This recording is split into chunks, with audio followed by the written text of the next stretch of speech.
Warahmatullahi wabarakatuh. Salam Bapak. Pak Alhamdulillah. Dr. Ilfi yang saya Assalamualaikum banggakan, warahmatullahi wabarakatuh.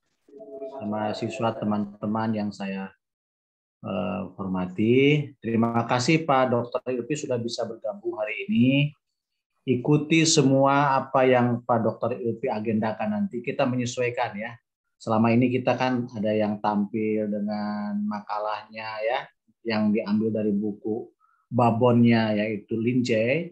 Nanti kalau Pak Ilfi memberikan tugas tentang kasus, ikuti itu yang terbaik insya Allah ya. Kemudian saya nanti izin Pak Dr. Ilfi jam 7:30 ada ujian tesis ya. Saya izin nanti dengan teman-teman lanjutkan sampai tuntas diskusinya. Makasih, sukses. Assalamualaikum warahmatullahi wabarakatuh. Silakan. Salam. Kita harus gabung ke akreditasi Pak jam 8. Ya, pakai dua channel, ujian dan akreditasi ya. Ya, oke. Ya, mangga Bapak. Silakan Rifa. Kita mulai saja.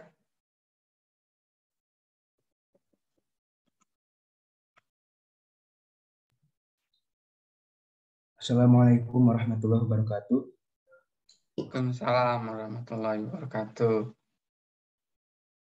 Mohon izin dulu teman-teman, apakah ada yang bersedia menjadi moderator hari ini untuk berikutnya atau sebelumnya?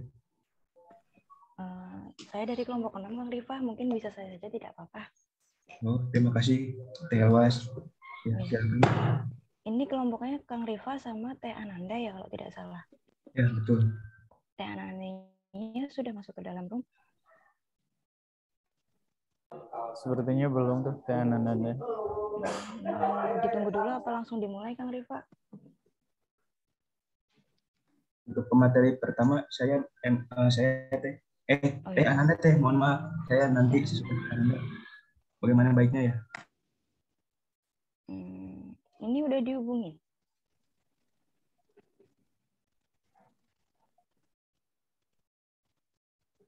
Ya, sudah deh. Mohon ditunggu sebentar, teman-teman.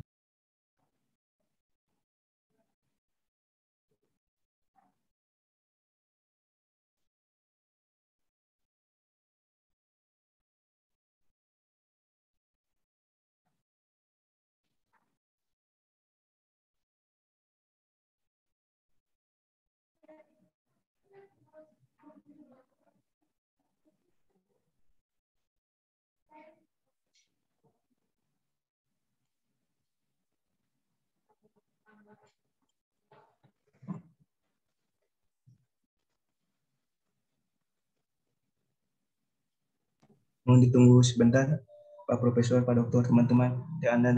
Anandanya ada kendala katanya saat masuk dirinya.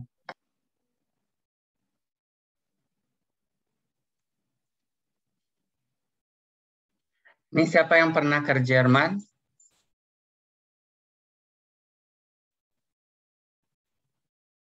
Belum ada? Belum ada, Pak. Ingin sih. Kapan rencananya? Belum terbayangkan, Prof. From lahir di Frankfurt. Nah, saya kebetulan pernah ke Frankfurt. Jadi itu daerahnya indah sekali. Bangunan-bangunan tuanya sangat banyak. Tapi dia bercampur dengan kota modern Frankfurt itu. Salah satu pusat kota termaju di Jerman itu.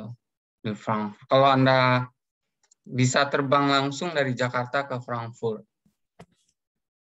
Nah, saya pernah dari Frankfurt jalan darat itu sampai ke Paris. Lewat Ceko, lewat Swiss, lewat ke Munich, lewat ke Belgia dan sebagainya. Jadi saya sedikitnya merasakan yang berbau Jerman itu agak sensitif. Jadi kalau hubungannya dengan lagu-lagu Jerman atau karakter orang Jerman sekarang udah beda loh. Orang Jerman dalam bayangan kita gimana gitu ya, agak kaku gitu ya, agak sinis. terus kurang ceria, kurang ekspresif, ternyata Jerman sekarang udah beda. Saya pernah ke Heidelberg. Heidelberg itu adalah sebuah universitas tua di Jerman, namanya itu Pädagogische di Jerman. Nah, di situ saya pernah belajar seperti ke filosof langsung. Ada salah seorang dosen filsafat di Heidelberg itu. Ada dosen muda yang brilian. Nanti Anda bisa cari deh. Namanya itu Karen Fach, Profesor Karen Fach. Itu perempuan tapi pinter. Dan kalau kita belajar filsafat itu seperti kita belajar ke Plato dan Socrates. Karena dosennya itu bisa bahasa Latin, bisa bahasa Yunani. Jadi dia belajar filsafat langsung ke buku aslinya. Nggak kayak kita ya. Dan mungkin Anda yang pernah nonton film Arini Masih Ada Kereta Yang Akan Lewat, yang reborn-nya, versi reborn-nya. Nah, itu Anda ada syutingnya di sebuah danau di Heidelberg. Ya. Dulu film versi lamanya itu bagus sekali, kemudian di reborn filmnya. Syutingnya di daerah Heidelberg itu. Sebuah danau yang itu tempat tinggal kalangan elit Jerman, orang-orang kaya, artis, itu tinggalnya di pinggir danau itu, dan itu daerah mahal banget. Itu Jerman saya tidak tahu, agak asik aja. Kalau main bola saya pengagum Jerman, kalah pun Jerman saya tetap suka sampai sekarang, karena Jerman itu bangsa Arya yang punya keyakinan bahwa mereka itu punya lebih mulia. Makanya ada konsep Arya, ya, generasi Arya, ras Arya, mereka lebih unggul. Dan itu yang dieksploitasi oleh Hitler sebenarnya. Ini sekilas Jerman sekarang sudah lebih enak. Saya kaget juga. Ketika pertama, kok mereka ekspresif ya, ramah dan sebagainya. Jerman itu bangsa yang menerima pengungsi itu hampir 2 juta. Betapa terbukanya mereka. Sementara negara-negara Eropa lain itu menutup pintu untuk pengungsi. Dari Timur Tengah itu kebanyakan diterimanya di Jerman. Dan hebatnya, orang Jerman sangat adaptif terhadap pengungsi. Kebetulan saya pernah berkunjung ke salah satu sekolah dasar di Heidelberg itu. Terus saya interview anak-anak dari Afghanistan, Pakistan, dari Syria dan sebagainya. Terus mereka merasa nyaman diterima oleh orang Jerman. Konfliknya sangat kecil. Seperti orang Finlandia menerima pengungsi dari Eropa Timur. Mereka juga sukses beradaptasi. Salah satu yang berkesan sekali waktu saya ke Jerman itu adalah di sekolah itu ada TV besar kayak Megatron. Ya. Dan Anda tahu apa kesenangan anak-anak itu adalah menunggu wajah mereka itu ada di Megatron itu. Kalau ada wajah mereka muncul, mereka itu berteriak histeris. Karena itu candid camera diambilnya. Jadi mereka sedang belajar, sedang bermain tuh masuk tuh. Jadi kayak ada teater, karena Jerman ini teater ya. Nah mereka itu duduk, saya juga ikut duduk memperhatikan itu. Wah itu dalam konteks teori pembangun konsep diri bagus banget. Mereka sudah menggunakan pendekatan teknologi. Ini salah satu yang sangat berkesan. Dan Jerman masih menggunakan papan tulis green board. Jadi pas kita bicara dari sisi pedagogik, dia bilang, Indonesia, kata Prof. Naryo, Indonesia itu sudah whiteboard, semuanya sudah pakai spidol. Ya komentarnya apa, profesor di sana, negeri Anda kaya sekali. Kok bisa diganti sebanyak itu, jutaan itu diganti, padahal ternyata kapur itu dari pedagogik itu lebih tepat, lebih berkenan, karena ada proses menulis di situ. Jadi kelihatan mereka canggih teknologi, tapi untuk aspek pedagogik mereka masih menjaga, ada sih infokus itu ada, tetapi dosen itu menulis gitu loh. Dengan menggunakan kapur yang berwarna-warni. Tuh kan sesuai lagi dengan teori otak tuh. Kapurnya warna-warni. Dan yang katanya, yang jelas kapur itu lebih sehat daripada spidol. Karena spidol kalau eksposur terlalu lama, itu bisa memicu kanker. Kalau kapur enggak, dicuci aja bisa hilang dengan air. Nah, ini salah satu pengalaman bagaimana berinteraksi dengan orang Jerman. Makanya nanti ya, kata teman saya, kalau ingin belajar psikologi itu hanya kedua negara. Kalau tidak Jerman, Belanda. Anda baru dapat psikologi yang sebenarnya. Kalau Amerika, itu terlalu artifisial belajar psikologinya. Orang Amerika nggak mau terlalu filosofis kalau belajar psikologi itu. Nggak dalam seperti Jerman. Makanya ahli atau pakar tentang psikologi atau teori kepribadian kebanyakan lahir atau besar di Jerman. Walaupun kemudian ada beberapa orang yang migrasi ke Amerika. Nah, ini sekelas tentang Jerman ya. Oke, sudah siap? Ananda, Arifa? Ya, Pak. Oke, Yang sudah silakan. siap. Baik. Sebelumnya, Assalamualaikum warahmatullahi wabarakatuh. Waalaikumsalam warahmatullahi wabarakatuh. Selamat pagi, Prof. Juntika, Pak Dr. Ilvianda, dan rekan-rekan S2 BKUP angkatan 2021, kelas A. Pertama-tama, marilah kita panjatkan puji syukur kepada Allah Subhanahu wa Ta'ala karena telah memberikan rahmat, kesehatan, dan keselamatan sehingga kita dapat berkumpul secara virtual pada mata kuliah teori kepribadian lanjutan hari ini. Saya Ella Swerda memohon izin untuk menjadi moderator pada sesi diskusi pada pagi hari ini. Pada pagi hari ini presentasi akan disajikan oleh kelompok 5 yakni Teh Ananda dan Kang Rifa dengan topik mengenai interpersonal dynamic dari Erich Fromm. Diskusi pada pagi hari ini akan dibagi menjadi beberapa sesi. Yang pertama adalah pembukaan, yang kedua adalah penyampaian materi, yang ketiga adalah sesi tanya-jawab, dan yang terakhir adalah penutup. Baik, rekan-rekan semua, langsung saja kita mulai ke sesi yang pertama, yaitu pembukaan. Marilah kita mengucapkan basmalah bersama-sama. Bismillahirrahmanirrahim. Bismillahirrahmanirrahim. Selanjutnya adalah sesi yang kedua, penyampaian materi. Untuk Teh Ananda dan Kang Rifa, saya persilahkan untuk menyajikan materi pada pagi hari ini.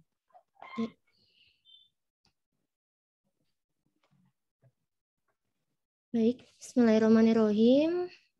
Kami dari kelompok 5, Ananda dan juga Rifa akan mempresentasikan dan belajar bersama tentang interpersonal dynamic dari Erich Fromm. Erich Fromm sendiri adalah tokoh yang lahir pada 23 Maret tahun 1990 di Jerman dari keluarga Yahudi Ortodoks. Jadi kedua orang tua Erich Fromm ini adalah tokoh terkenal yang merupakan masih keluarga dari, kalau misalnya di Yahudi itu tokoh ulamanya gitu. Nah, orang tuanya Erich Fromm itu berasal dari ulama terkemuka Yahudi Ortodoks. Erich Fromm ini terlahir dari keluarga yang menurut Erich Fromm sendiri kurang ideal. Kenapa kurang ideal? Karena ayahnya itu ada permasalahan psikologis dan juga ibunya itu gampang menderita depresi. Selain itu, di keluarganya sendiri dari pihak ayah dan ibunya itu sangat berbeda. Yang satu sangat agamis dan yang satu lagi sangat modern.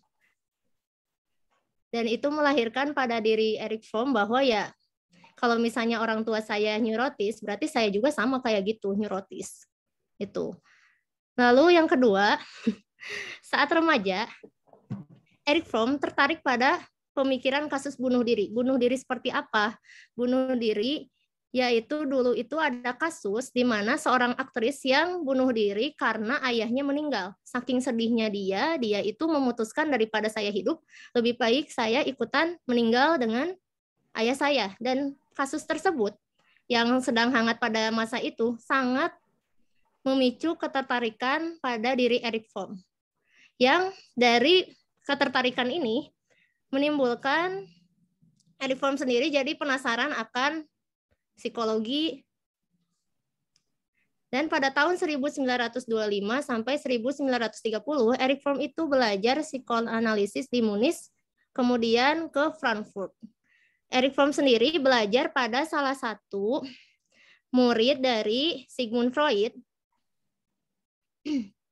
sehingga menyebabkan Erich Fromm sendiri karena gurunya kebanyakan pengikut Sigmund Freud, yaitu psikoanalisis, otomatis pemikiran Fromm juga ikut mengikuti psikoanalisis. Lalu kemudian pada tahun 1933, Erich Fromm memberikan kuliah di Chicago tentang psikologi. Lalu pada tahun 1941, Erich Fromm masuk ke Asosiasi Perkembangan Psikoanalisis, dan di sini dia bertemu dengan Karen Horney. Karen Horney ini merupakan senior sekaligus teman baik dari Erich Fromm. Bahkan beberapa literatur mengatakan bahwa hubungan Erich Fromm dan Karen itu bahkan lebih dari teman baik. Mereka sempat berkencan, tapi ya hanya kencan saja. Selanjutnya, tahun 1943 terjadi perpecahan organisasi, yaitu perbedaan paham antara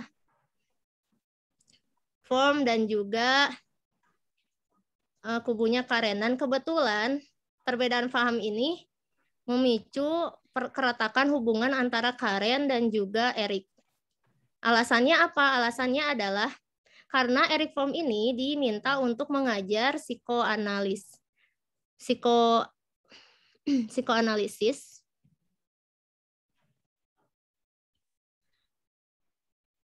Namun karena dia tidak bergelar MD, maka itu menjadi kecemburuan sosial bagi kubu yang lain. Dan kebetulan kubu yang lain ini adalah kubunya Karen, sehingga hubungan antara Erich dan Karen itu putus gara-gara perpecahan organisasi ini.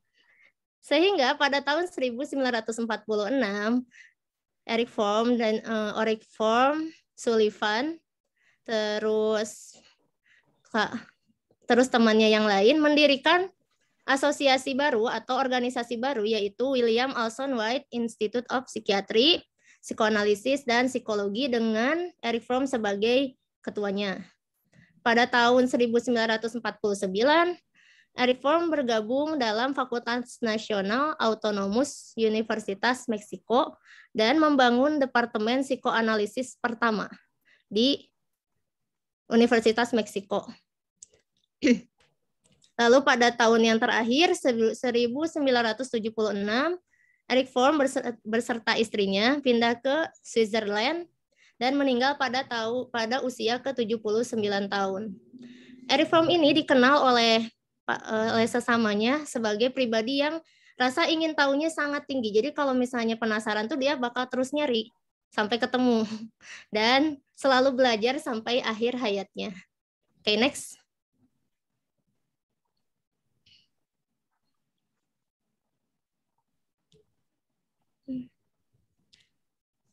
Penjelasan awal interpersonal dynamic Erich Fromm. Interpersonal dynamic Erich Fromm ini, Fromm sendiri mengkombinasikan atau menyatukan antara perbedaan Freud dan juga Karl Marx. Nah, Erich Fromm sendiri merupakan salah satu pemegang teori Marxisian dari Karl Marx. Fromm percaya bahwa banyak penemuan Freud merupakan peran dari perilaku manusia yang tidak sadar dari signifikan luar biasa untuk memahami kepribadian manusia. Tetapi Fromm merasa bahwa Freud itu salah dalam teorinya. Jadi menurut Erich Fromm itu katanya kehidupan itu bukan hanya ketidaksadaran saja gitu. Tetapi Fromm itu merasa bahwa khususnya dalam penekanan fungsi individual dibandingkan hubungan timbal balik di antara individu. Jadi lebih menyoroti Freud ini katanya lebih menyoroti hubungan individual saja, jadi cuma sendiri doang. Sedangkan Erich Fromm itu maunya atau pengennya itu Freud itu menyoroti dari dua sisi, individual dan juga masyarakat. Bagaimana individu itu bisa menyesuaikan diri dengan masyarakat, bukan hanya pada dirinya sendiri. Fromm disebut sebagai seorang penganut teori kepribadian Marxisian yang tadi saya jelaskan. Fromm sendiri lebih menyebut dirinya dialektik humanis. Jadi dia itu seorang aktivis humanis. Yang dia maksud untuk menyampaikan keprihatinan dengan manusia, perjuangan tanpa henti, dan martabat kebebasan. Jadi Fromm ini sangat menyoroti tentang kebebasan manusia, terus misalnya keteraturan manusia, kedamaian manusia, hubungan cinta kasih antar manusia seperti itu. Selanjutnya, Oke, Ananda, sebelum lanjut, ya, menurut Anda peristiwa besar apa yang banyak mempengaruhi pikiran-pikiran Erich Fromm? peristiwa pertamanya dari dia masa kecilnya, Pak. Dari masa kecilnya itu kayak kedua orang tuanya itu dia menilai kalau kedua orang tuanya itu bermasalah, bapaknya ada masalah psikologis dan ibunya itu kayak gampang depresi gitu, Pak. Nah, setelah itu dia tuh pas udah remaja keingintahuannya mungkin sangat itu ya, sangat bagus gitu. Dia itu sangat penasaran terhadap apapun. Kebetulan ada satu situasi besar pada zamannya, yaitu seorang aktris yang meninggal bunuh diri dikarenakan ayahnya juga meninggal gitu. Jadi ayahnya meninggal, terus dia sedih, dia nggak bisa melanjutkan hidupnya, akhirnya dia memutuskan untuk bunuh diri dan meninggal dikuburkan bersama ayahnya. Nah, itu membuat Erich Fromm itu bertanya-tanya, kenapa sih kan hidup ini padahal indah ya, kenapa orang ini harus mati gitu? Kenapa dia harus mengorbankan kehidupannya yang indah untuk suatu kematian? Dari situ dia itu kayak nanya terus, dan dia tuh menjadi seorang, karena dulu masih belum kenal psikologi juga, di awal dia tuh masih memegang teori Marxian atau teorinya Karl Marx yang sosialis. Nah, setelah dia memegang teori sosialis, dia tuh merasa kurang puas juga ya, akhirnya mencari-cari, ternyata oh ya kayaknya aku harus memahami teori psikologi. Akhirnya dia belajar psikologi juga gitu, Pak.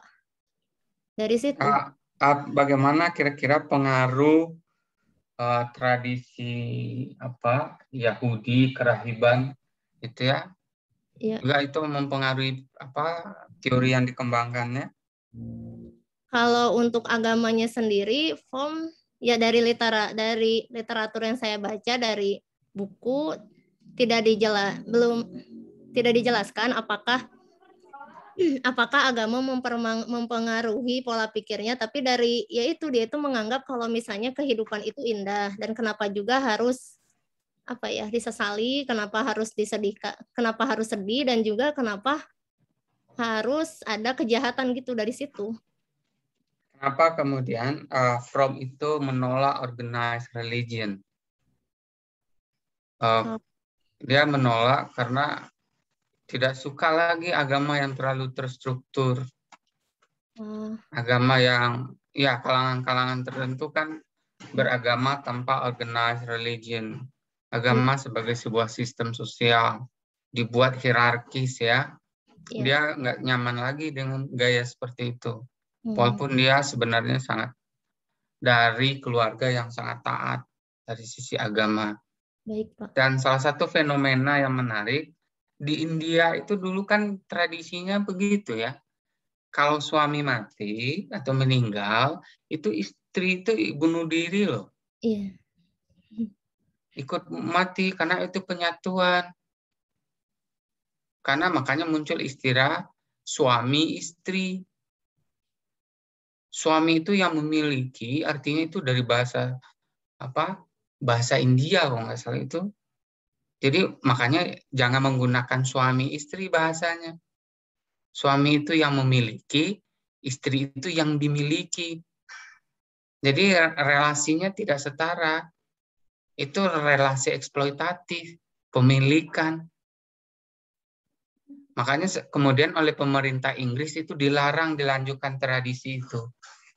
Karena istri itu milik suami, jadi kalau suami meninggal ya istri ikut meninggal. Itu. Jadi Freud juga mungkin melihat sebenarnya ada Fromm juga melihat fenomena itu menyangkut kematian. Nah, kalau kita orang Muslim menyangkut kematian itu, kita ini makan untuk hidup atau menunda kematian? Mana yang benar kira-kira? Kita itu ingin hidup itu sebenarnya atau menunda kematian? Hidup, Pak. Hidup. Kan menarik, ada menunda kematian. Menunda kematian ya. percaya nggak gitu ada hidup? Ketika kita percaya ada hidup setelah kematian, apakah itu juga tidak sebuah bentuk gangguan dalam perspektif Fromm? Ada orang yang menolak hidup, terus kemudian dia mencintai kematian. Ada. Kalau dalam Islam itu berapa kali hidup, berapa kali mati? Pak Ustadz Asep yang suka berapa kali hidup, berapa kali mati? Mungkin 2 kali hidup, 1 kali mati. Aha. Dilahirkan, hidup, kemudian mati, kemudian dibangkitkan kembali, dihidupkan kembali. Nah, coba kalau dia baca, jangan hanya baca perjanjian lama ya, sehingga dia tidak melihat itu sebagai segmen yang terpotong-potong gitu loh. Bukan penolakan, bukan ketakutan, tapi hidup itu, kita itu born to life atau born to die. Nah, itu kan pertanyaannya. Menurut saya itu born to die, bukan to life. Makanya itu makan itu hanya menunda kematian. Kita itu dilahirkan untuk mati sebenarnya. Nah, betul. Jadi di Quran itu kita itu 2 kali hidup, 2 kali mati, Pak. Coba kalau akan sempurna kalau dia berinteraksi dengan teks lain. Dan yang kedua, pengaruh Karl Marx. Anda ada yang suka baca tuh pikiran-pikiran Karl Marx, sosialis? Sosialis komunis. Uh-huh. Paling tahu negaranya aja, Pak.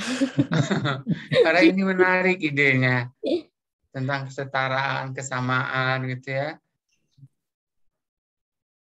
Kemudian berkembang menjadi kapitalisme. Sebenarnya Fromm sangat terusik dengan kapitalisme itu sendiri. Jadi dalam teori Fromm itu sulit orang itu setara. Nggak ada itu yang setara itu. Semuanya dalam teorinya ikan besar makan ikan kecil. Iya. Ya? Iya. Selalu hukumnya begitu ya. Kita itu hidup itu katanya dibangun dengan struktur, prisma, hierarkis. Nah, itu biasanya akan bergantung pada pemilikan modal kapitalisme. Ya, jadi kalau kita berasumsi semua orang tumbuh, semua orang sederajat, semua orang itu setara dalam pandangan ini, itu hanya mungkin romantisme saja. Faktanya memang nggak begitu. Kalau ada cita-cita global peace ya, kesetaraan global itu, saya rasa itu mah hanya utopia aja. Faktanya tetap ada bangsa yang kelompok yang merasa lebih dibandingkan kelompok lain. Nah, itu awal keterpisahan sih sebenarnya. Oke, jadi kenapa dia menikah dengan orang yang lebih tua? Kira-kira apa? Simptom apa? Anda bisa membaca itu nggak, Ninda? Sindrom Oedipus kompleks, bukan, Pak? Ya, mungkin itu kalau pakai teorinya Freud ya. Iya. Mungkin karena saya tidak tahu ibu sama bapaknya itu berapa perbedaannya. Kenapa ibunya sangat tertekan, mengalami depresi. Atau mungkin Fromm juga ingin mencari perlindungan. Iya. Kan sekarang ada artis ya yang mungkin menikah dengan yang lebih tua. Iya, Pak. Itu jangan-jangan itu terinspirasi oleh pikiran Fromm ya. Menikah dengan yang lebih tua. Dulu ingat itu Anda bisa waktu ini agak gosip dikit ya. Waktu Raffi Ahmad pacaran sama Yuni Shara ya. Iya, betul. Nah, itu kan menarik. Saya membayangkan, ini kayaknya dalam bayangan saya ada apa gangguannya gitu ya. Figur apa ini? Apakah bentuk dari incest gitu ya? Membayangkan figur ibu yang dia cari, dan itu hanya ada di Yuni Shara. Dan itu bentuk gangguan. Gitu. Oke, ini seputar bagaimana latar belakang pribadi, keluarga, peristiwa personal, kemudian konteks global itu ternyata banyak mempengaruhi jalan pikiran Erich Fromm. Oke, lanjut. Ya. Selanjutnya ada the condition of human existence, yaitu eksistensi, kondisi eksistensi atau kehadiran, kondisi kehadiran manusia. Yang pertama, manusia memiliki dualitas kepribadian, yaitu pribadi hewani dan pribadi manusiawi. Jadi, manusia sendiri menurut Erich Fromm memiliki kepribadian hewani dan juga kepribadian secara manusia. Kepribadian hewani itu seperti apa? Seperti misalnya makan, minum, terus misalnya ingin membuat keturunan, seperti itu. Terus yang kedua adalah manusia tidak memiliki insting yang kuat, namun memiliki nalar. Ya, jadi manusia itu sebenarnya punya insting, tapi dia itu karena punya nalar, sehingga instingnya itu tidak sekuat binatang. Terus yang selanjutnya, karena manusia ini memiliki nalar, jadi manusia itu harus menyelesaikan dikotomi dasar. Dikotomi dasar tuh kayak hal-hal yang harus diselesaikan oleh manusia, tapi hal-hal ini menurut Erich Fromm itu tidak akan ada habisnya gitu. Jadi terus aja berlanjut sampai kematian. Yang pertama adalah ada dikotomi yang pertama yaitu dikotomi pertama. Dikotomi pertama itu adalah yang paling fundamental atau yang paling penting adalah antara hidup dan mati. Realisasi diri dan nalar mengatakan bahwa kita akan mati, namun kita berusaha mengingkari hal ini dengan menganggap adanya kehidupan setelah mati. Jadi kita itu mengingkari, kita tuh bakal mati, tapi kita tuh mengingkarinya karena ada pasti setelah meninggal nanti aku bakal hidup lagi, kayak gitu. Usaha yang tidak merubah fakta bahwa hidup kita akan diakhiri dengan kematian. Pokoknya kalau dikotomi pertama itu keyakinan tentang kehidupan dan kematian. Terus setuju nggak dengan bahasa manusia itu, kita itu animal? Kan dari dulu belajar ya, animal, tingkatan-tingkatan kehidupan, sampai sebagai Homo sapien itu. Iya. Ada anima vegetativa, gitu ya. Anima apa lagi? Kita ada apa levelnya kayak hewan, kayak tumbuhan, tapi terus kita diberi oleh Tuhan itu animal rational. Jadi, nah dari teori itu orang yang mungkin perkembangannya berhenti pada level anima vegetativa. Eksistensinya tidak berkembang. Dia tetap seperti level yang lebih rendah. Pada manusia dalam kondisi tertentu muncul sisi kebinatangannya. Ada orang yang tega melakukan kejahatan yang seperti di dalam dunia binatang. Tapi juga manusia animal rational. Nah, itulah bedanya. Eksistensi itu muncul karena kita punya modalitas yang lebih tinggi. Tidak, kalau binatang juga makan, binatang juga tidur kan, binatang juga punya anak. Kalau tersendera seperti itu, kita sebenarnya tidak punya kebutuhan yang lebih tinggi. Karena identitas kita, eksistensi manusia itu terbuka. Dia harus mengembangkan ke level yang lebih tinggi. Bahkan di dalam Al-Quran itu dijelaskan, ya manusia itu bahkan bisa lebih hina daripada binatang kan? Kalau dia tidak, kalau kayak sama persis seperti pandangan pedagogik kan? Manusia itu harus dididik, karena kalau dia tidak dididik, dia bisa seperti binatang. Makanya muncul ungkapan homo homini lupus. Homo homini lupus itu cermin dari eksistensi manusia yang tidak berkembang. Homo homini lupus itu kalau diterjemahkan, manusia adalah serigala bagi manusia yang lain. Makanya kadang-kadang Anda pernah mendengar kejadian pencurian atau kejahatan di rumah orang. Pencuri yang ketahuan kemudian membunuh orang-orang yang di rumah. Sementara ayam kalau masuk rumah orang, dia tidak sampai sejahat itu. Nah, itu contoh analogi, betul manusia itu kalau tidak sampai pada capaian eksistensial, dia akan jatuh pada level yang rendah. Itu yang disebut homo homini lupus. Jadi teori ini menarik Karena ini mendorong cikal bakal perspektif eksistensial untuk menemukan siapa mereka, diri mereka itu. Tapi di dalam diri kita tetap ada yang sifatnya bawaan tadi. Yang rendah-rendah itu ada sebagai sebagai instrumen untuk bertahan hidup. Tapi belum tentu menjadi. Itu hanya untuk bertahan hidup. Itu ya konteksnya. Oke, lanjut.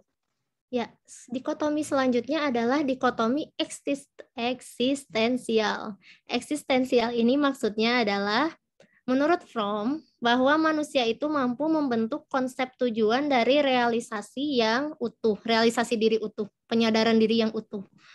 Namun kita juga menyadari bahwa hidup terlalu singkat untuk mencapai tujuan itu. Kita tuh sebenarnya ingin sempurna, sangat ingin sempurna gitu, tapi kita juga sadar kalau kita itu dibatas oleh usia, jadi tidak akan bisa sesuai dengan ekspektasi kesempurnaan kita. Mirip nggak ini dengan pandangan Adler ini?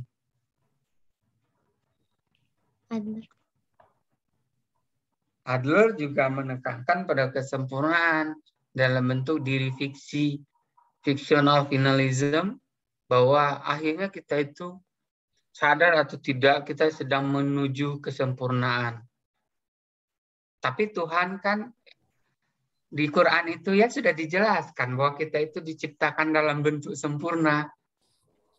Nah, di dalam perspektif kepribadian menggunakan, kalau Adler menggunakan fictional finalism. Fiksi ya, tapi bukan fiktif.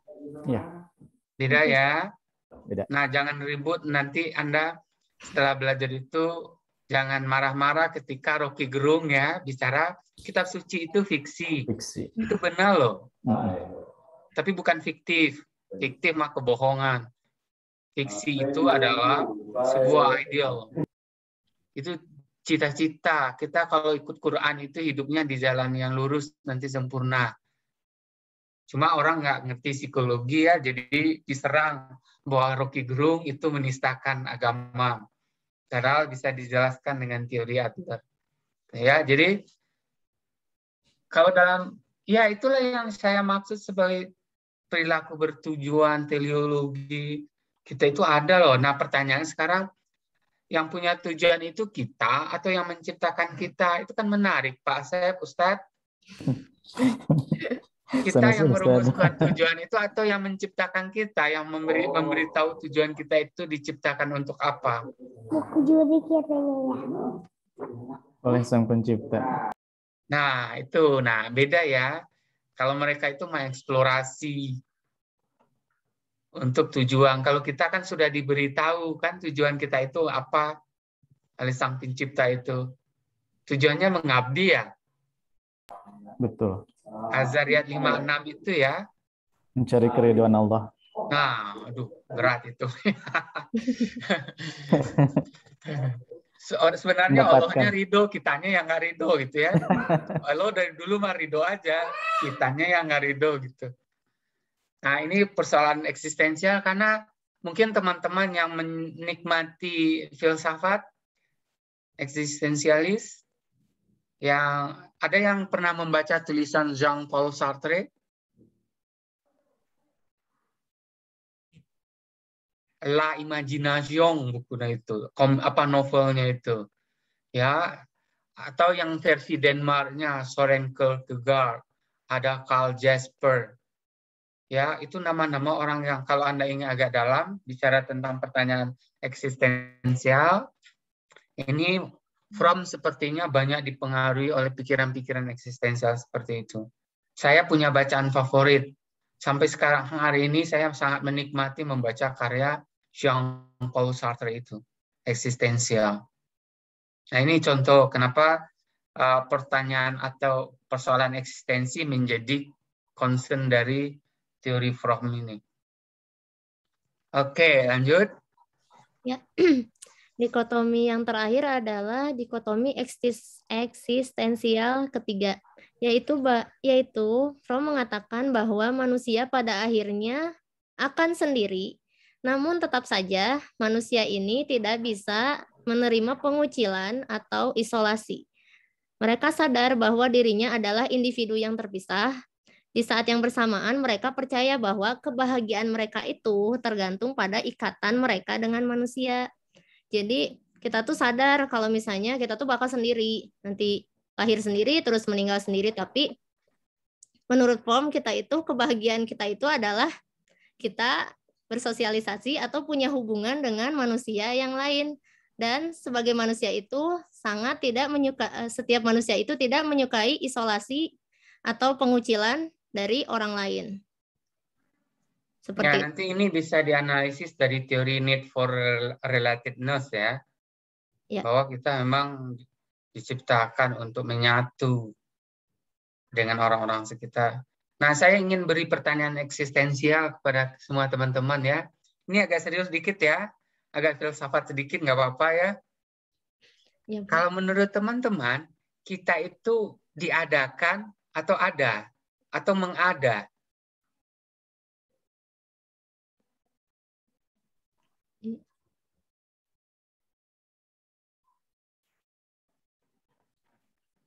Diadakan, Pak. Diadakan, Pak. Jadi kalau orang berjuang menjadi berada itu, bagaimana konstruksi filsafatnya?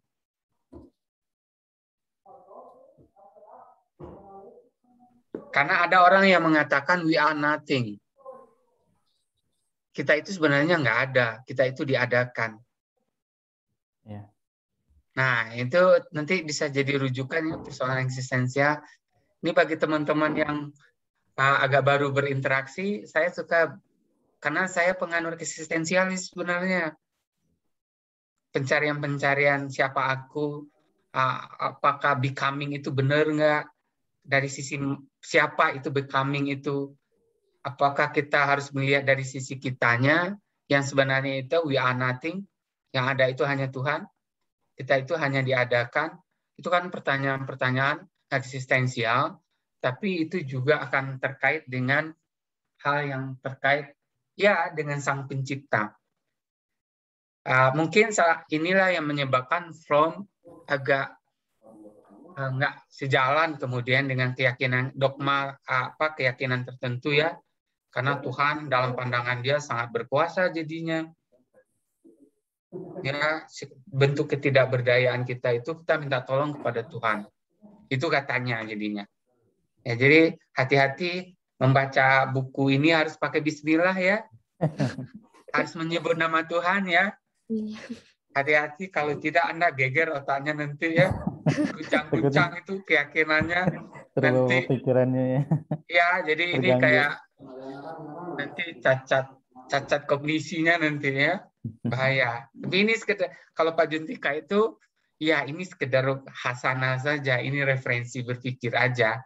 Kalau saya menurutnya ini mah candaan-candaan intelektual aja gitu ya. Dan take it seriously. Gitu ya. Jadi jangan terlalu serius menggunakan teori ini ya. Kita cari yang lebih mendekati kebenaran, bahkan yang benar itu sendiri. Kita saya rasa teman-teman sudah punya keyakinan yang lebih kokoh di dalam mengkonstruksi pertanyaan-pertanyaan eksistensial itu. Nggak lagi dipimpong ini oleh berbagai pandangan, Freud ya, Erich Fromm atau Erikson gitu, Adler. Karena bagi mereka itu eksistensi itu memang dicari. Kalau di kita diterima dulu, kita menerima dulu. Tapi nggak nyari, makanya nggak kokoh eksistensi kita biasanya. Beda dengan cara berpikir orang Barat. Oke, lanjut. Ya, selanjutnya. The existential dilemma atau dilema eksistensi. Yang pertama, poin pertama yang sangat penting adalah kita bebas menjadi tuan atau penguasa dalam lingkungan kita. Namun kebebasan memperbudak kita dan mengasingkan kita dari kehidupan kita di alam. Jadi maksudnya adalah dalam dilema eksistensi ini dikenal akan sistem tuan dan budak atau penguasa dan yang dikuasa. Tapi menurut Fromm, dengan adanya kebebasan dikuasa dan penguasa membuat kebebasan sejati kita itu terbatas gitu, dan kebebasan terbatas ini akan menghadirkan kesedihan, terus misalnya keterasingan, dan juga ketidakmenyenangkan dalam hidup.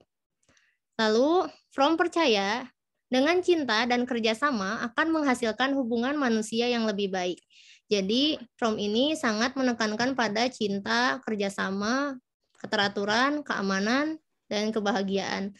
Dan menurut dia ini, sistem tuan dan penguasa ini sangat membatasi adanya cinta dan kerjasama. Jadi kayak karena terbatas, otomatis akan menghasilkan kesedihan dan juga keterasingan dari hidup, dalam hidup. Selanjutnya. Anda ingat nggak? Ananda udah baca buku Escape from Freedom? Escape from Freedom, belum, Pak. Nah, nanti bisa dipahami bebas dalam konteks teori Fromm itu seperti apa. Itu kan bukan persoalan bebas dari apa ya, tapi bebas menjadi apa. Nah, kalau kebebasan bebas dari apa, itu kebebasan yang membuat orang itu sebenarnya tidak bebas. Anda, gaya hidup Anda bisa melanggar sistem nilai, itu bebas dari. Tapi kalau bebas untuk apa, Anda bisa memilih menjadi apa. Nah, itu konteksnya. Jadi, kan hidup ini bebas, dia bisa tidak sensitif terhadap sistem nilai. Ya, mungkin kita melanggar hak-hak orang lain. Nah, dalam konteks eksistensial, kan Fromm dari awal sudah mengatakan, membedakan antara to have and to be. Ya, kaitannya nanti dengan konteks kebutuhan atau tipikal kepribadian. Apakah apa rasanya ya kalau orang punya mobil banyak gitu ya? Apakah dengan mobil banyak itu dia merasa menemukan siapa dirinya? Apakah dengan menumpuk harta itu orang itu akan menemukan siapa dirinya? Nah, ternyata tidak. To have itu tidak ada hubungannya dengan kebahagiaan dan sebagainya. Sekarang tesis itu sudah kuat ya. Money is not everything. Itu bukan segalanya tapi perlu. Yeah. Nah, ini sebenarnya to have and to be ketika relasinya kok jadi uang yang jadi raja, kita jadi budaknya. Nah, ini persoalan to have and to be. Karena kita nggak pernah, sekarang orang diperbudak oleh harta. Ini kritik sebenarnya dari perspektif eksistensial Fromm. Nah, perjuangan kita itu adalah to be, bukan to have. Nanti kaitannya dengan orientasi kepribadian hoarding atau marketing. Kalau anaknya satu, suami istri cukup mobilnya 3 kan, logika sederhana yang warasnya. Tapi kenapa ada orang yang punya puluhan rumah gitu ya, punya puluhan mobil, punya puluhan tas, jam itu juga nggak semuanya dipakai, tapi dia punya puluhan jam. Nah, itu persoalan dilema eksistensial antara to have and to be dari perspektif Fromm. Aduh, udah hampir jam 8 ya.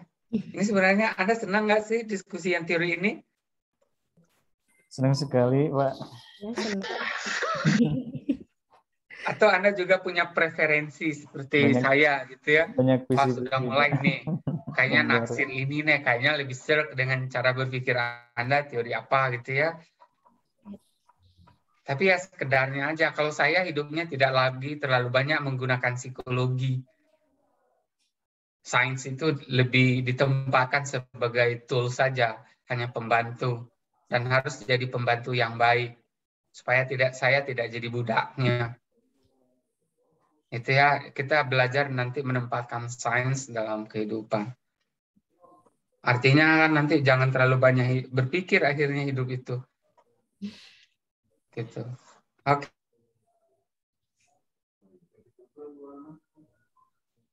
Ya.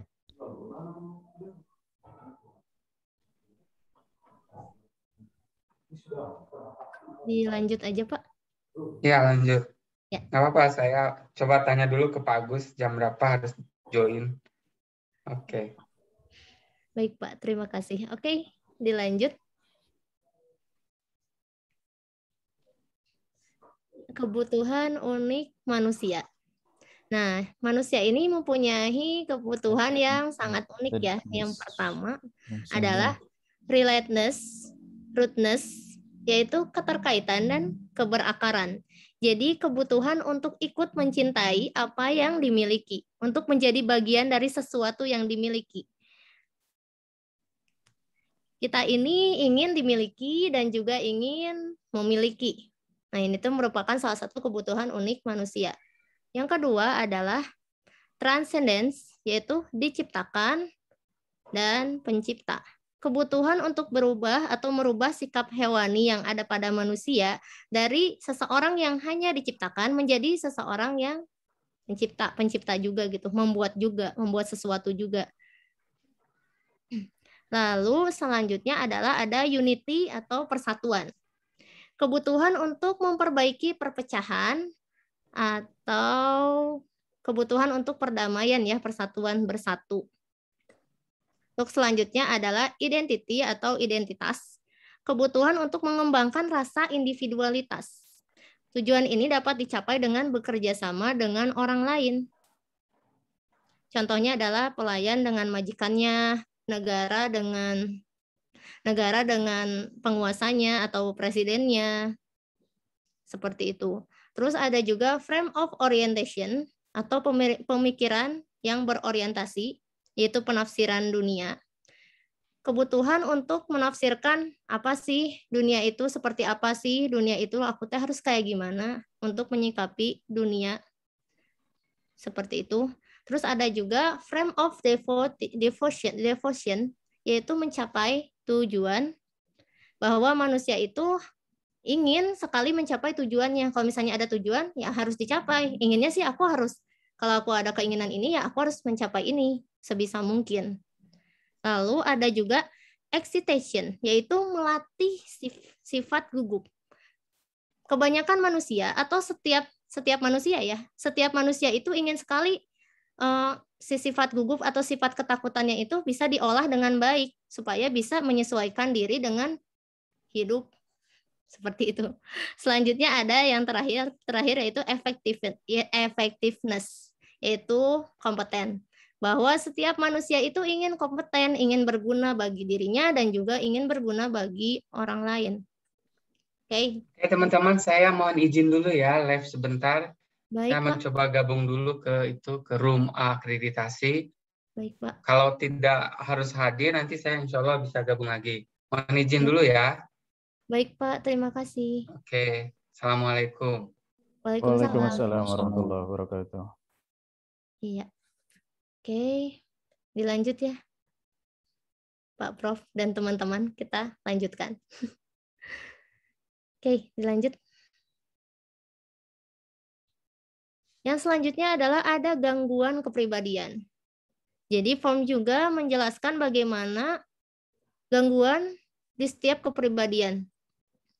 Yang pertama ada nekrofilia. Nekrofilia adalah berarti cinta akan kematian.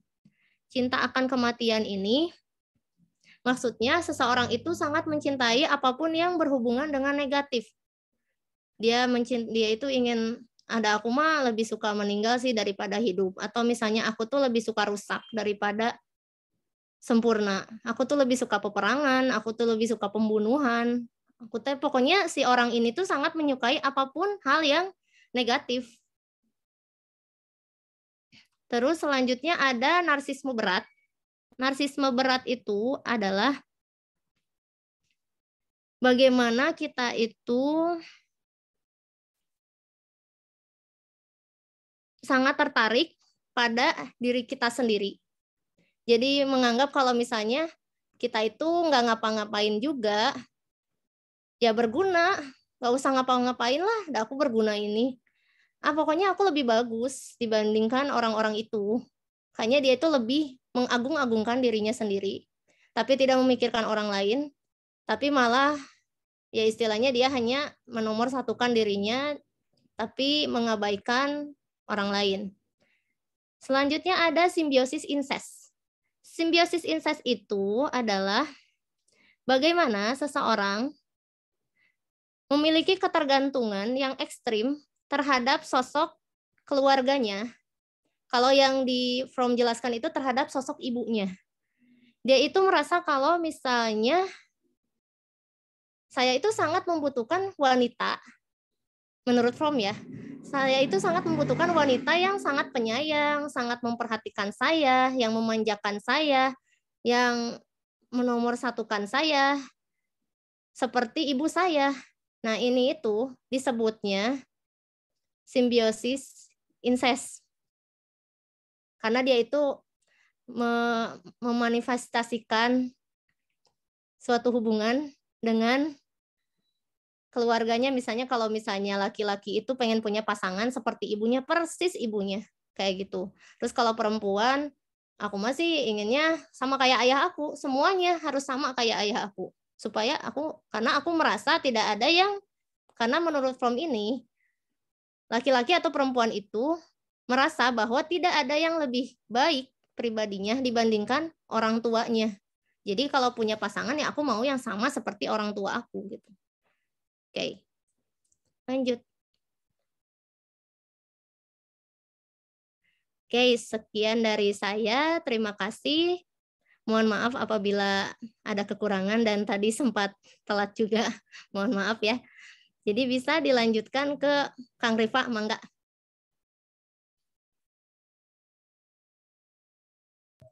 Assalamualaikum warahmatullahi wabarakatuh. Waalaikumsalam warahmatullahi wabarakatuh. Ya, saya ingin izin menyampaikan mengenai teori sosial karakter menurut Fromm. Jadi menurut Fromm, bagaimana karakter berkembang? Karakter manusia berkembang dikarenakan adanya kebutuhan untuk mengganti sesuatu dengan naluri binatang yang telah hilang dari manusia dalam menaiki tangga perkembangan. Hewan yang lebih rendah diatur terutama oleh naluri. Nah, kalau bayi manusia bagaimanapun dilahirkan tidak berdaya, tetapi dengan naluri minimal. Dengan demikian, dia harus belajar bagaimana berperilaku. Pada dasarnya di dalam diri manusia itu terdapat naluri. Naluri apa? Dijelaskan kembali bahwa naluri yang terdapat di manusia yaitu naluri menyelamatkan seseorang. Dikatakan menyelamatkan secara naluriah adalah karakternya yang mengarah pada perilaku yang hampir otomatis. Jadi menurut Fromm, dalam How Lindsay tahun 1985, karakter dibentuk oleh pengaturan sosial di mana manusia hidup. Nah, di sini berbeda dengan agak mirip dengan Freud, namun berbedanya pada saat penyaluran energi seksual awal. Di sini di dalam Fromm tidak seperti Freud bahwa individu itu di sini tidak diproduksi oleh penyaluran energi seksual awal. Namun menurut Fromm, mereka atau individu tersebut berasal sebaliknya dari tekanan masyarakat untuk berperilaku dengan cara tertentu yang ditentukan. Kemudian ada social character type. Nah, di dalam kontinum ini ada sebelah kiri ada produktif dan sebelah kanan ada non produktif. Di mana Fromm tidak selalu secara jelas menghubungkan versi-versi selanjutnya dengan teori atau versi-versi sebelumnya. Tetapi satu konsep penting dapat kita lihat bahwa konsepnya tentang orientasi positif yang meneguhkan kehidupan, atau yang di sebelah kiri ada produktivitas, di mana adalah lawan dari non produktif atau orientasi negatif dan penolakan hidup. Yang pertama dibagi organisasi, yaitu ada non produktif menjadi 4 kategori. Ada reseptif atau menerima, di dalamnya ada menerima suatu makanan, minuman, cinta, ide, barang-barang material, bantuan.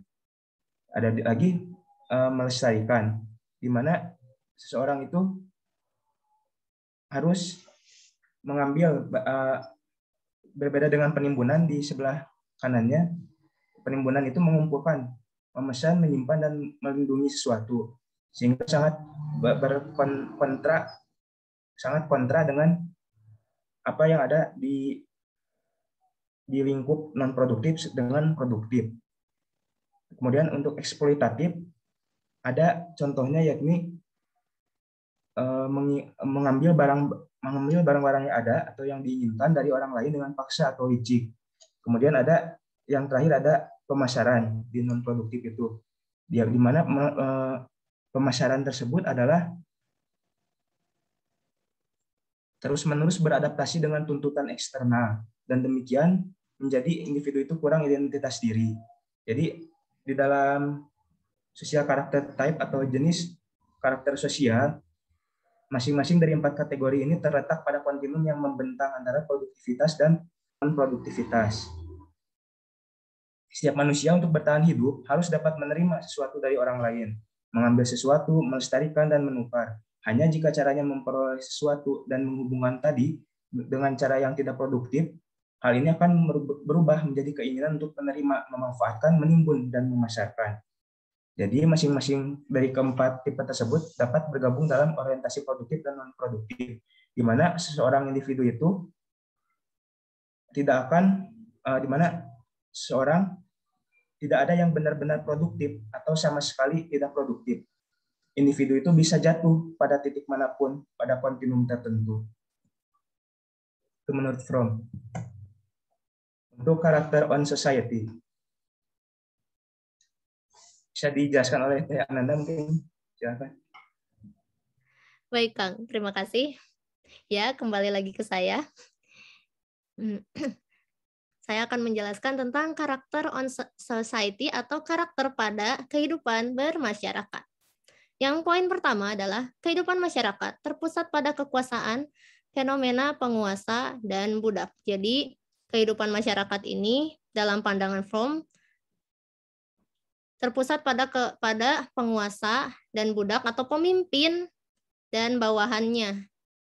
Jadi ada pemimpin, ada bawahan, ada penguasa, ada juga yang dikuasa. Selanjutnya, masyarakat membentuk karakter dengan cara yang berbeda. Ada yang kapitalis dan ada yang komunis. Fromm juga menyoroti bagaimana cara masyarakat itu terbentuk. Ada yang sistem pemerintahannya secara kapitalis dan juga ada yang komunis. Nah, untuk khusus yang komunis, Fromm itu mengatakan bahwa komunis itu adalah mendoktrin sistem pemerintahan yang terlalu mendoktrin. Kayak kalau misalnya orang ini disuruh A, ya harus A, nggak boleh B, nggak boleh C, nggak boleh punya pemikiran lain selain apa yang sudah dikatakan oleh penguasanya. Dan itu sebenarnya mematikan kreativitas. Itu yang dikatakan, ya itu yang dipandang oleh Fromm. Lalu Fromm juga berpendapat apabila harta sedikit maka lebih sedikit juga usaha mendapatkannya. Karena Fromm itu dia menganut paham Marxian. Nah, pendapat ini terpicu atau berdasarkan teori Marxian tentang sosialis komunis, dan Fromm itu berpendapat bahwa jika misalnya kita punya harta yang sedikit, misalnya kekayaan kita cuman nggak sebanyak, misalnya kita cuman punya uang sedikit dan tidak kaya, maka usaha untuk mendapatkannya juga tidak sebanyak orang yang kaya. Beda misalnya seorang pedagang kaki lima dengan orang yang punya toko gitu. Maka kan usaha untuk mendapatkan si uangnya atau mendapatkan kekayaannya itu lebih sedikit dibandingkan si yang punya toko itu. Terus selanjutnya juga Fromm berpendapat bahwa masyarakat harus lebih aktif dalam pemerintahan.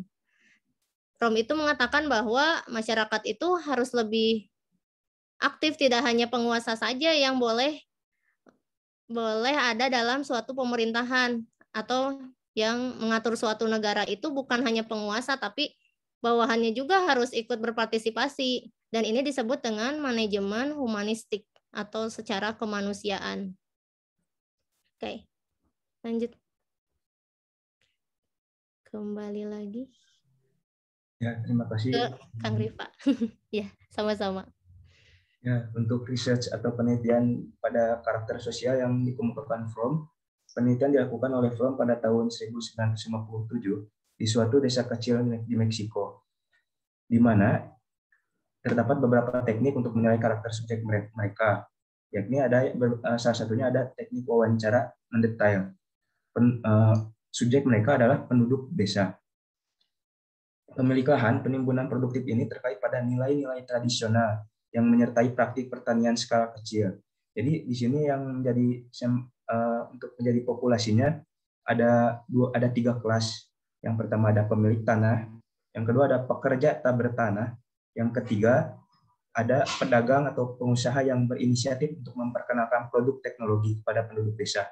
Di mana anggota kelas yang ketiga itu dulunya merupakan minoritas pedagang atau pengusaha itu yang tidak disukai atau menjadi, tapi setelah terdapat reformasi tanah atau adanya teknologi abad ke-20 dan industrialisasi membawa perubahan lebih lanjut sehingga yang kelas ketiga ini yang tadi pedagang pengusaha ini menjadi simbol kemajuan dan pemimpin masyarakat yang telah mengenalkan produk teknologi kepada penduduk desa.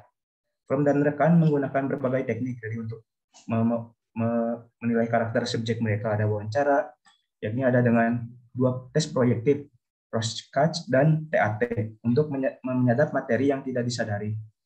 Tes Rorschach atau tinta blot meminta orang untuk menggambarkan apa yang mereka lihat dalam serangkaian desain ambigu. TAT atau tes persepsi tematik yang dirancang oleh Henry Murray meminta subjek untuk menceritakan sebuah cerita serangkaian gambar.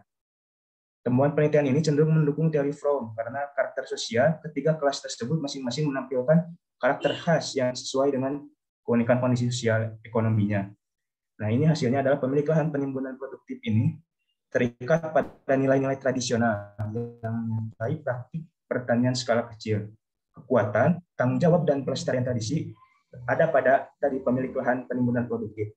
Kemudian untuk kelas kedua, para pekerja tak bertanah, non-produktif dan reseptif. Tadi yang telah dijelaskan pada sesi sebelumnya, yaitu tunduk pada otoritas, religius namun fatalistik, dan mereka menerima ketidakberdayaan relatif mereka. Kemudian ada pengusaha yang ketiga, ada pengusaha produktif eksploitatif yang tadi yang telah mengenalkan teknologi kepada masyarakat desa, yang telah beradaptasi dengan masyarakat industri baru dan menghargai pendidikan, teknologi, dan mobilitas sosial.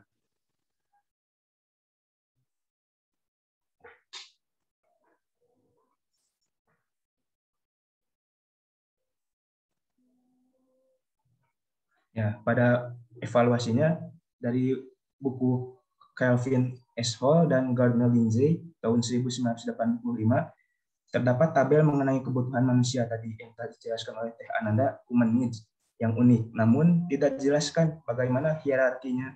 Sedangkan di buku Ewen, kebutuhan manusia dijelaskan secara hierarki, dan hierarki tersebut berbentuk piramid yang mana kebutuhan paling dasar adalah kebutuhan fisiologis. Apa implikasinya dari teori kepribadian lanjutan yang dikemukakan oleh ahli Erich Fromm terhadap konselor dalam menganalisis masalah konseli, yakni Fromm dalam Face dan Face tahun 2010 percaya bahwa konselor seharusnya tidak terlalu ilmiah dalam memahami konseli. Hanya dengan sikap keterhubungan maka seseorang dapat seutuhnya dimengerti. Di mana tadi yang dikemukakan Fromm ini mengembangkan sistem terapinya sendiri, yaitu disebut dengan psikoanalisis humanistis. Dibandingkan dengan Freud, Fromm lebih memikirkan aspek interpersonal dan pengalaman terapeutik. Ia percaya bahwa tujuan dari konseling adalah untuk konseling mengenali dirinya sendiri. Tanpa pengenalan diri, kita tidak bisa mengetahui orang ataupun hal lain. Fromm percaya bahwa konseling melakukan konseling untuk mencari kepuasan akan kebutuhan dasar manusia, Mereka tadi seperti keterhubungan, keunggulan, keberakaran, rasa jati diri, dan kerangka orientasi. Oleh karena itu, konseling harus membangun hubungan pribadi antara konselor dan dengan konseli. Oleh karena komunikasi yang tepat sangat esensial untuk pertumbuhan terapeutik, maka konselor harus berhubungan sebagai manusia dengan manusia lainnya dengan konsentrasi dan ketulusan penuh. Sebagai bagian dari usahanya untuk mencapai komunikasi aktif yang saling berbagi, Fromm meminta konseling untuk mengungkapkan mimpi-mimpi, sebagaimana dongeng dan mitos diungkapkan dengan bahasa simbolis. Salah satunya adalah tentang matahari. Namun di sini yang berbeda dengan Fromm dari teknik yang dilakukan oleh Freud, di mana dalam melakukan interpretasi mimpinya, Fromm From memperhatikan mengenai iklim, geografi, dan dialek, di mana seseorang yang bermimpi mengenai matahari, melihat matahari, jika ia berada di suatu tempat yang gersang atau seperti padang pasir, matahari dapat mewakili ancaman bagi orang-orang, menurut Fromm. Namun, untuk seorang individu yang tinggal di iklim dingin, mewakili pertumbuhan dan kehidupan bagi orang-orang. Penerapan bimbingan dan konseling, implikasi teori kepribadian lanjutan Erich Fromm bagi kepribadian konselor. Konselor bersungguh-sungguh, hati-hati dan bergairah dalam membantu manusia lain. Kemudian siap dan tanpa rasa takut untuk berkorban demi bebasnya manusia dari keterasingan. Selanjutnya, bersahabat dengan siapapun, bahkan orang yang tidak menyukai diri kita, berani menerima kritik, saran, dan bersedia memperbaiki kesalahan dan kelemahan kita, berpikir dan memahami bahwa konseli adalah seorang manusia terasing, sama seperti kita, yang membutuhkan bantuan kita dalam menghadapi masalah hidupnya. Jujur dan terbuka dalam situasi apapun. Jadi dalam penerapan bimbingan dan konseling ini, yang dikemukakan Fromm bisa digunakan dalam konseling yang terdapat masalah pada siswa yang mengalami keterasingan. Selanjutnya, implikasi teori kepribadian Erich Fromm bagi konselor dalam menganalisis masalah pada konseli, yakni yang pertama, segala sesuatunya berubah. Guru bimbingan dan konseling harus memahami bahwa segala sesuatu di dunia ini dapat berubah. Konseli sebagai seorang manusia setiap saat mengalami perubahan pada dirinya. Perubahan dapat terjadi perlahan-lahan maupun tiba-tiba mendadak. Analisa yang akurat terhadap sebab-sebab dan cara-cara bagaimana seorang berubah merupakan lompatan jauh ke depan dan dapat memicu kemajuan dan pengetahuan kita. Kita mengetahui dan menyadari segala sesuatu terus berubah, maka tidak akan mundur atau menyerah pada saat menghadapi masalah dan situasi sulit. Sebaiknya, kita akan aktif mencoba mengatasi masalah untuk membantu konseli. Kemudian, apa sebab-sebab segala sesuatu berubah? Sebab-sebab terjadinya perubahan adalah sebab internal pada diri orang tersebut dan sebab eksternal. Guru BK atau konselor harus dapat melihat apa yang mempengaruhi konseli. Faktor internal adalah cara berpikir dan dari konseli, sifat-sifat dan watak konseli. Faktor eksternal adalah lingkungan tempat hidup. Yang ketiga ada membagi satu menjadi dua. Maksudnya, dalam menganalisa kita harus selalu memusatkan diri pada mempelajari esensi, aspek-aspek sisi-sisi, ciri-ciri dan kekuatan-kekuatan yang mempengaruhi konseli. Dalam diri konseli, kita menganalisa pertentangan terjadi dalam dirinya. Ciri-ciri positif dan negatif dari pertentangan tersebut, benar atau salah, dapat dianalisa oleh konselor. Yang terakhir ada perbandingan dan perbedaan.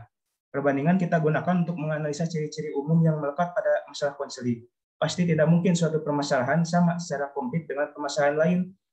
Jadi, setiap permasalahan mempunyai ciri-ciri tertentu yang secara khusus melekat pada tiap masalah. Suatu ciri inheren pada tiap masalah konseli.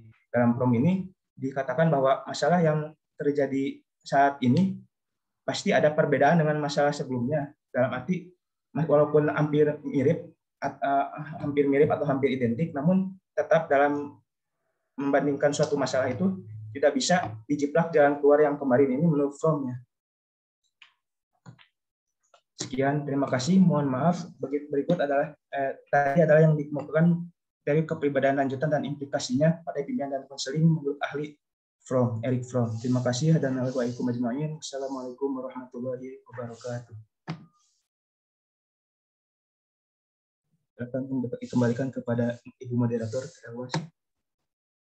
Ya, sebelumnya terima kasih untuk Teh Ananda dan Kang Rifa atas penjelasannya mengenai teori dari interpersonal dynamic dari Erich Fromm yang sangat menyeluruh ya. Sekarang apakah ini Prof. Jun sama Pak Ilvi, Anda belum ada ya? Apakah kita membuka sesi tanya jawab? Bagaimana Kang Rifa dan Teh Ananda? Sampai jam berapa ya Teh Punten? Untuk sampai jam 8.40 ya kalau nggak salah. Ya, ini tuh ada 20 menit lagi. Oh iya, kita buka 3 sesi pertanyaan terlebih dahulu ya. Baik, yang ingin bertanya silahkan angkat tangannya.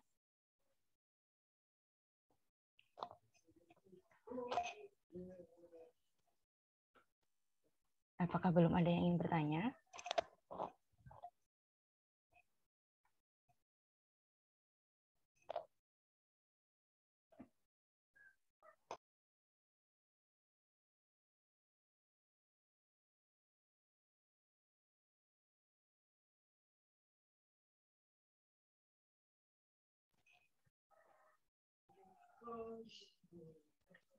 Kita tunggu 5 menit lagi ya. Bagi yang ingin bertanya, silakan mengangkat tangannya atau langsung open mic barangkali.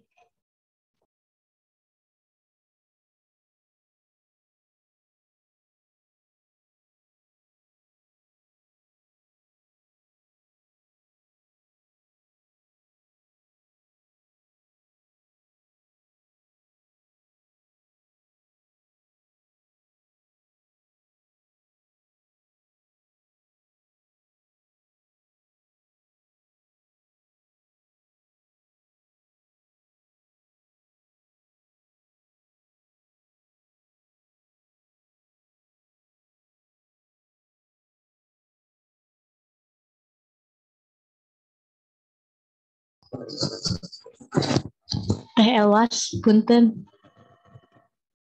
Iya. Tadi Teh Gina udah raise hand. Diturunin lagi hand-nya. Oh maaf, tidak terlihat Teh Gina. Silakan Teh Gina, apabila ingin bertanya. Oh, emang nggak sengaja kepencet ya Gina? Sengaja kayaknya. Oh, kirain emang raise hand. Oke, maaf.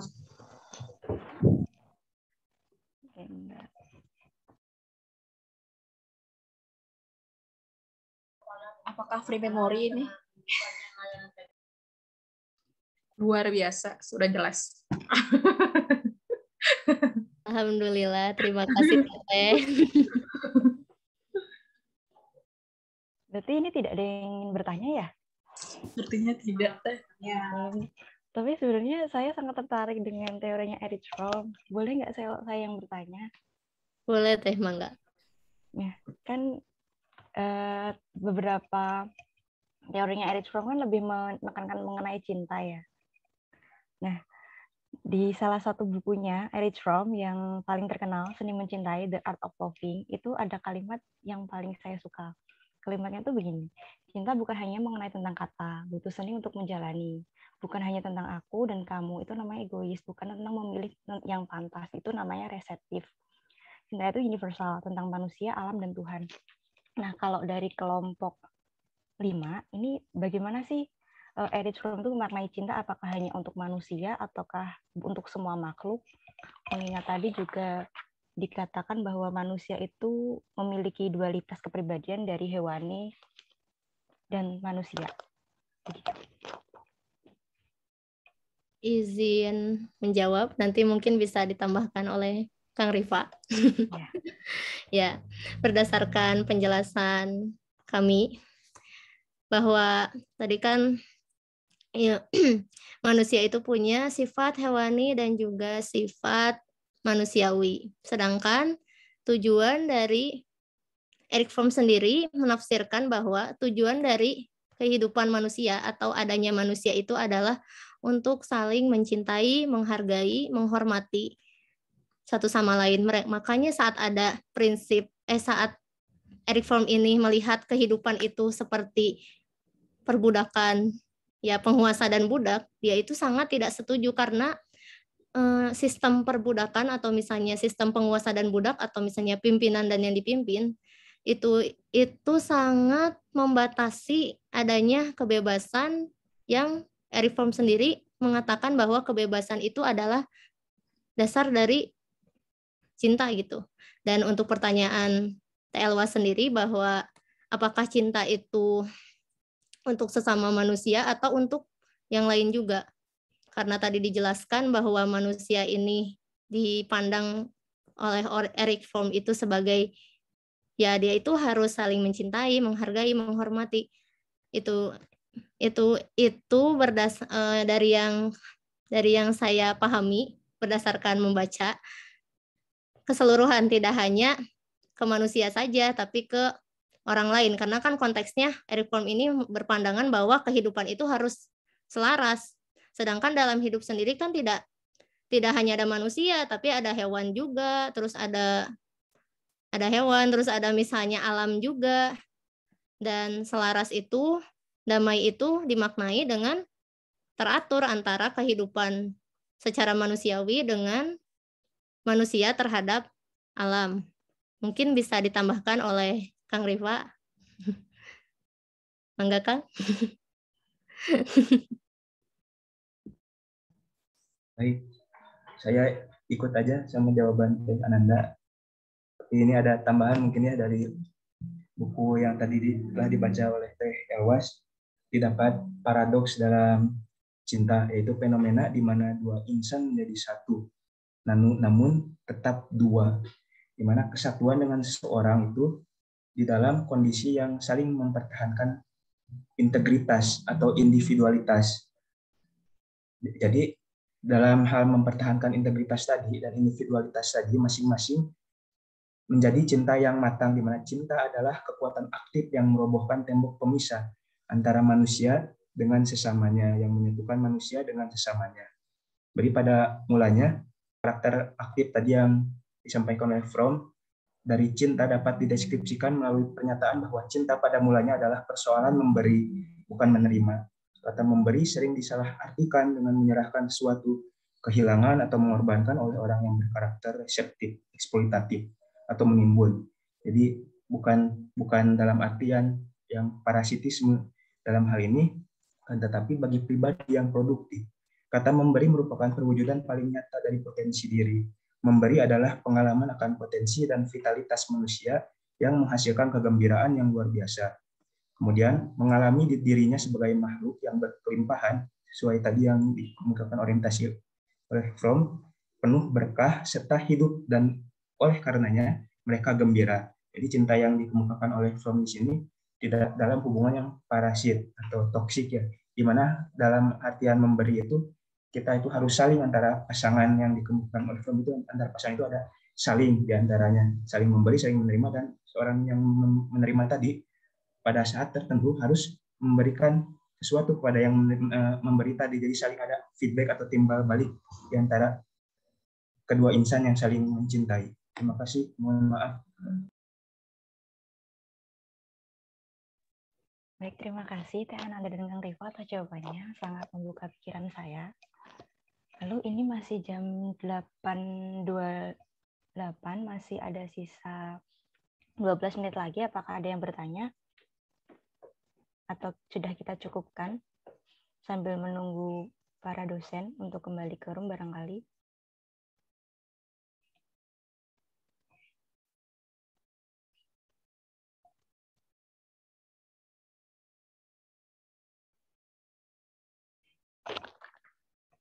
Karena tidak ada jawaban, barangkali demikian diskusi pada pagi hari ini. Mari kita mengucapkan alhamdulillah bersama-sama. Alhamdulillahirabbil alamin. Saya sebagai moderator memohon maaf atas kekurangannya dan kesalahan yang tidak disengaja, dan terima kasih atas perhatian pada diskusi hari ini. Wassalamualaikum warahmatullahi wabarakatuh. Waalaikumsalam warahmatullahi wabarakatuh. Terima kasih Teh. Terima kasih Teh Ananda, Kang Rifa. Ya, teman-teman, mohon maaf, jangan dulu live. Ada yang mau ditanyakan terlebih dahulu. Semalam tuh saya ngecek spot mata kuliah teori kepribadian lanjutan. Di sini tuh ya di grup tuh hanya ada 18 orang, dan kalau setiap perkuliahan jumlahnya segini ya.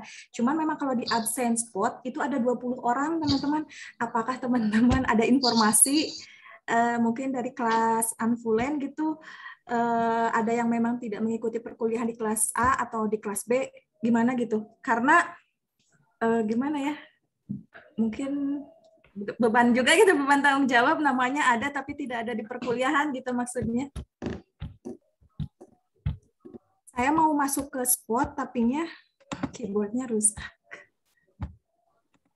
Untuk Anfulen Teh, Anfulen kayaknya udah segini ya? Segini ya. Gimana ya, mungkin Kang Rifa ada masukan menyampaikannya ke nanya dulu ke kelas B baru disampaikan ke Pak Ilvi apa gimana? Mungkin ada yang ikut di kelas B gitu ya? Mau izin membuka spot ya? Boleh sok Kang. Yang saya keyboardnya rusak. Ini Teh, jadi gimana? Ada 20 orang ada ya? 20. Nah, di grup tuh cuma 18 dan di sini kuliah 19 ya. Jadi ada nama yang memang saya tuh nggak pernah lihat nama yang itu, nama yang nomor ke bawah gerakan. Ini ya. Nabilah ya Teh? Iya, betul. Betul. Nabilah mah di kelas B. Iya, di kelas B ya. Biasanya di kelas B, Teh Nabilah. Oke, siap. Berarti beliau di kelas B ya. Oke, nuhun Kang Rifa dan teman-teman.